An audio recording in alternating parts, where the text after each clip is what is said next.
తెలంగాణ రాష్ట్రంలో అదేవిధంగా రాష్ట్ర ప్రభుత్వం పోలీస్ శాఖ కూడా గంజాయి నిర్మూలనకు, మత్తు పదార్థాల నిర్మూలనకు, అదేవిధంగా సైబర్ క్రైమ్ల గురించి సంబంధించి కూడా ప్రజలకు అవగాహన కల్పిస్తున్నారు. ఇదే విషయానికి సంబంధించి మనం జయశంకర్ భూపాలపల్లి జిల్లా కేంద్రంలోని ఎస్పీ కార్యాలయంలో ఉన్నాము. ప్రజెంట్ మనతో పాటు జిల్లా ఎస్పీ కిరణ్ ఖరే గారు ఉన్నారు. మరిన్ని విషయాలు సార్ మాటల్లోనే అడిగి తెలుసుకుందాం. Sir, good afternoon.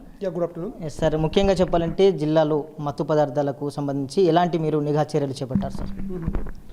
నార్మల్గా ఇది ఫస్ట్గా గాంజా విషయంలో ఇది భూపాలపల్లి డిస్ట్రిక్ట్లో చూస్తే హిస్టరీలో కొన్ని పర్సన్స్ ఇది అడిక్టెడ్ ఉన్నారు. కొన్ని విలేజెస్లో, పాకెట్స్లో స్పెసిఫిక్లీ ఏదైనా బెగర్స్ ఉంటే, లేబర్స్ ఉంటే, డైలీ లేబర్స్, అది చాలా అడిక్టెడ్ ఉన్నారు. ఆ కోసం మేము అవేర్నెస్ డ్రైవ్ ఫస్ట్గా పెట్టడం జరిగింది. తర్వాత ఏదైనా సప్లయర్స్ ఉంటే, డ్రగ్స్ పెడ్లర్స్ ఉంటే అది కూడా మేము ప్రాపర్గా సర్వేలెన్స్ చేస్తున్నారు. తర్వాత ఇప్పుడు లాస్ట్ 15 డేస్లో చూస్తే ఈ భూపాలపల్లి డిస్ట్రిక్ట్లో total 5 cases ganja cases register చేయడం జరిగింది. ఆ 5 కేసెస్లో చాలామందికి మేము పెడ్లర్స్కి రిమాండ్ కూడా చేశారు. మేము ఇక్కడ ఆపరేషన్ చేసి గడ్చిరోలి ఏదైనా ఉంటే భద్రాచలంలో అక్కడ కూడా మా పోలీస్ టీం అక్కడ పంపిస్తారు. సో బేసికలీ ఒక జీరో టాలరెన్స్ లాగే ఇది యాంటీ డ్రగ్స్ అది మేము డ్రైవ్ చేస్తున్నాము. డ్రగ్స్ ఫ్రీ భూపాలపల్లి కోసం ఇది ప్రయత్నం చేస్తున్నాము. ఓకే సార్, మారుమూల గ్రామంలో చూసుకున్నట్లయితే గుడుంబ అనేది ఇంకా కూడా విపరీతంగా చాలామంది తయారు చేస్తున్నారు సార్. మీ పోలీస్ శాఖ తరపున మీరు ఎలాంటి చర్యలు తీసుకుంటున్నారు? ఈ గుడంబ బేసికలీ కొన్ని పాకెట్స్ ఉన్నాయి. స్పెసిఫిక్లీ ఏదైనా ఫారెస్ట్ ఏరియా ఉంటే అక్కడ చాలా నడుస్తుంది. సో ఆ గురించి లాస్ట్ 2-3 మంత్స్లో కూడా మేము గుడంబ స్పెసిఫిక్లీ డ్రైవ్ పెట్టడం జరిగింది along with the excise department. So దాంట్లో మేము చూస్తే లాస్ట్ ఇయర్లో మా దగ్గర హైయెస్ట్ సీజర్ ఉంది. మొత్తం తెలంగాణ స్టేట్లో కూడా హైయెస్ట్ గుడంబ సీజర్ మా దగ్గర భూపాలపల్లి డిస్ట్రిక్ట్లో పోలీస్ సైడ్ నుంచి చేయడం జరిగింది. సో మేము చాలా కేసెస్ కూడా పెట్టడం జరిగింది. తర్వాత ఏదైనా బైండోర్ కేసెస్ కూడా మేము పెడుతున్నాము 107, 109 దగ్గర. అండ్ ఖచ్చితంగా ఏదైనా ఎవరైనా హ్యాబిచువల్ ఆఫెండర్ ఉంటే ఖచ్చితంగా మేము రిమాండ్ కూడా పంపిస్తాము. ఓకే సార్, మన భూపాలపల్లి అనేది మహారాష్ట్రకు, ఛత్తీస్గఢ్కు ఆనుకుని ఉన్నది. మీరు ఎలాంటి చర్యలు చేపడుతున్నారు ఈ డ్రగ్స్ విషయంలో కానివ్వండి, కొంతమంది మావోయిస్టుల ప్రాంతం కారణంగా? సో బేసికలీ లాస్ట్ మంత్లో కూడా ఇది గడ్చిరోలి ఎస్పీ గారు దగ్గర అది మీటింగ్ పెట్టడం జరిగింది. Inter district coordination meeting, inter state border coordination meeting. So దాంట్లో ఇది నక్సల్ గురించి విషయం డిస్కషన్ చేయడం జరిగింది. తర్వాత ఇంకా క్రైమ్స్ గురించి, స్పెసిఫిక్లీ ఇది గాంజా గురించి. సో స్పెసిఫిక్లీ సిరోంచా, చంద్రపూర్, గడ్చిరోలిలో కూడా కొన్ని పర్సన్స్ ఉన్నారు. అది అక్కడ రెసిడెంట్స్ ఉన్నారు, మాత్రమే ఇక్కడ బిజినెస్ చేస్తారు. భూపాలపల్లి కాదు, భూపాలపల్లి బేసికలీ తక్కువ కన్స్యూమర్స్ ఉన్నారు, మాత్రమే ఈ కొన్ని రూట్స్ ఉన్నాయి. ఇక్కడ నేషనల్ హైవే ఉంటే, ఫర్ ఎగ్జాంపుల్ వరంగల్ నుంచి ఎవరైనా ఉంటే అక్కడ నుంచి డ్రగ్స్ ట్రాన్స్పోర్ట్ చేస్తున్నారు. సో ఆ కోసం మేము డ్రైవ్స్ పెట్టడం జరిగింది. రెగ్యులర్గా కూడా ఇది బిజాపూర్ పోలీస్ కూడా ఉంటే మేము కోఆర్డినేట్ చేస్తున్నాము. TS NAB, Telangana state anti narcotics bureau, అది ఫామ్ చేయడం జరిగింది. ఇది స్పెషలైజ్ ఆర్గనైజేషన్ ఉంది for controlling this drugs, all kind of synthetic and plant based drugs.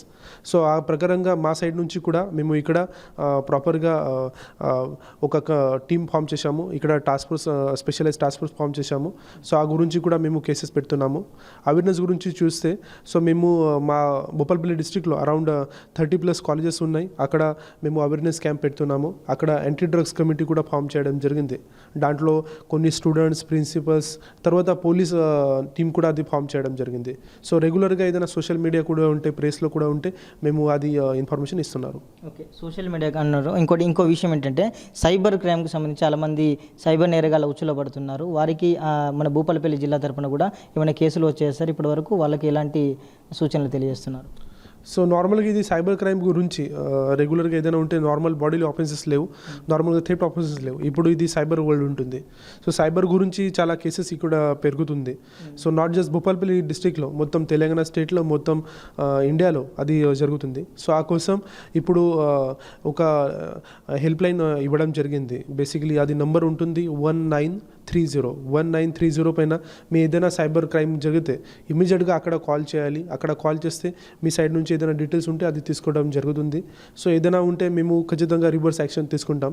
ఇప్పుడు కూడా భూపాలపల్లిలో కంటిన్యూస్ బేసిస్లో మేము ఏదైనా ఉంటే క్యాష్ ఏదైనా పోయిన తర్వాత కూడా మేము సీజ్ చేసాం. అది హోల్డ్ చేసి మళ్ళీ అది ఎవరైనా కంప్లైంట్స్ ఉంటే రివర్స్ ఇస్తున్నాము. ఓకే సార్, ఫైనల్గా మీ తరపున పోలీస్ శాఖ తరపున ప్రజలకు ఏం చెప్పాలంటే ఏం చెప్తారు సార్? సో బేసికలీ భూపాలపల్లి డిస్ట్రిక్ట్లో చూస్తే ఇది ప్రశాంతంగా డిస్ట్రిక్ట్ ఉన్నాయి, మాత్రమే స్టిల్ కొన్ని ఆఫెండర్స్ ఉన్నాయి. సో ఆ కోసం మీ ఏదైనా ఉంటే పోలీస్కి ఇన్ఫర్మేషన్ ఇవ్వాలి. ఏదైనా మ్యాక్సిమంగా డయల్ 100 గురించి మీ కాంటాక్ట్ చేయాలి. తర్వాత రోడ్ సేఫ్టీ స్పెసిఫిక్లీ మా ప్రకారంగా చూస్తే భూపాలపల్లి డిస్ట్రిక్ట్లో టోటల్ 85 కిలోమీటర్స్ నేషనల్ హైవే ఉంటుంది.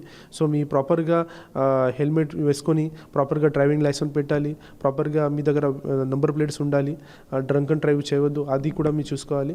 తర్వాత రిమైనింగ్ పోలీస్ అంటే ఏదైనా మీ కోసం ఉంటారు. సో ఏదైనా ప్రాబ్లమ్స్ ఉంటే ఖచ్చితంగా పోలీస్కి రండి, నా ఆఫీస్కి రండి, మేము ఖచ్చితంగా హెల్ప్ చేస్తాం.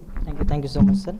ఓకే సార్, ఏది ఏమైనా కూడా అంటే భూపాలపల్లి జిల్లా పరిధిలో గంజాయి మత్తు పదార్థాలను నిర్మూలించే దిశగానే పోలీస్ శాఖ వెళ్తుంది. అదేవిధంగా సైబర్ నేరగాళ్ల ఉచ్చుల పడకుండా కూడా పలు జాగ్రత్తలు కూడా ఇప్పటికే పోలీస్ శాఖ తరపున ఇస్తున్నామని ఈ సందర్భంగా భూపాలపల్లి జిల్లా ఎస్పీ కిరణ్ ఖరే గారు చెప్తున్నారు. వీడియో జర్నలిస్ట్ మధుతో రణధీర్, ఆర్బీ న్యూస్, భూపాలపల్లి.